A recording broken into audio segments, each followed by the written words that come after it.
Siapa yang tidak kenal dengan Mr. Craig? Iya, B.J. Habibie. Pria yang lahir pada tanggal 25 Juni 1936 di Parepare, Sulawesi Selatan ini sangat terkenal karena kejeniusannya dalam bidang teknologi penerbangan. Saat kecil, beliau sering dipanggil Rudy, anak yang sangat cerewet dan memiliki rasa ingin tahu yang tinggi.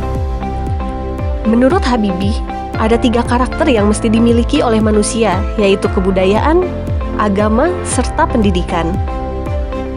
B.J. Habibie dalam hidupnya sangat mengaktualisasikan diri yang berkarakter, salah satunya adalah nasionalisme. Atas panggilan negara, ia kembali ke Indonesia untuk membangun Indonesia, di mana mungkin bekerja di luar negeri lebih menguntungkan secara finansial bagi sosok Habibie. Ia mengutamakan kepentingan negara di atas kepentingan pribadinya. Kerja keras menurut Habibie, Bapak Inspirator Bangsa, merupakan refleksi fungsi ASN sebagai pelayan masyarakat. Kerja keras adalah pesan yang sering diucapkan B.J. Habibie.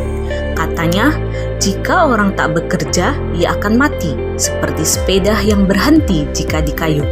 Hal itu tercermin dari kehidupan B.J. Habibie.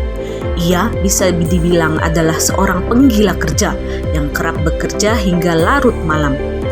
Sebagai seorang aparatur sipil negara, kita bisa mencontoh Pak Habibie dari segi integritas beliau. Salah satu kata-kata beliau yang patut dicontoh dalam kehidupan sebagai ASN adalah, "Saya orang biasa, saya juga makan dan minum. Setinggi apapun kita, jangan lupa akar kita dari mana. Rakyat adalah saya adalah rakyat." Hal ini menunjukkan betapa rendah hati dan membuminya sifat beliau dalam bersikap sebagai pelayan masyarakat dan publik. B.J. Habibie merupakan seseorang pemimpin yang mengaktualisasikan nilai-nilai akuntabilitas dan komitmen mutu yang tinggi. Beliau merupakan sosok pemimpin yang bertanggung jawab dan profesional. Hal itu tercermin ketika keadaan ekonomi Indonesia sedang mengalami krisis moneter. Ia mampu memberikan solusi untuk mengatasi masalah tersebut dengan cara memprakarsai Bank Indonesia sebagai bank yang independen, sehingga perekonomian di Indonesia pada saat itu mulai membaik. Habibie, ia adalah sosok pemimpin negara yang karismatik. Meskipun naik tanpa pemilu, ia mampu mengendalikan stabilitas ekonomi di saat krisis moneter melanda negeri ini tempo lalu. Ia dicintai rakyatnya, terbukti dengan begitu besarnya kehilangan rakyat atas kepergiannya. Di tangannya, demokrasi mulai menemukan jalannya. Pada masa kepemimpinannya, Bapak B.J. Habibie berhasil melaksanakan pemilu 1999, pemilu demokratis pertama pasca periode Orde Baru. Kemudian dibentuk KPU dengan tujuan menghindari campur tangan pemerintah serta menjaga pelaksanaan pemilu tersebut.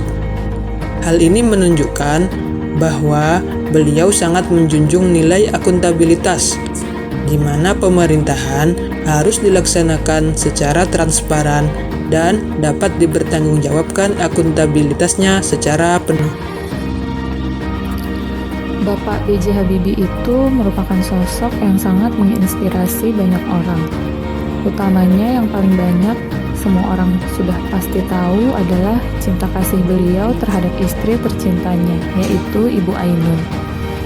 Kesetiaan, cinta kasih, tutur kata, sikap, dan bagaimana beliau memperlakukan seorang istri, yaitu Ibu Ainun, patutlah menjadi contoh bagi kita semua. Hal tersebut juga tertuang dengan dibangunnya monumen cinta sejati antara Ibu Ainun dengan Bapak Habibie. Dalam masa jabatan B.J. Habibie yang singkat, begitu banyak pengaruh positif dan perubahan yang terjadi di Indonesia bagi bangsa dan negara. Sebagai Bapak Teknologi Indonesia, juga sebagai pemimpin merakyat yang menjadi Bapak Demokratis Indonesia yang mengusung kebebasan pers. Setiap elemen dalam perjalanan hidup beliau menjadi sebuah hikmah dan inspirasi bagi tiap orang.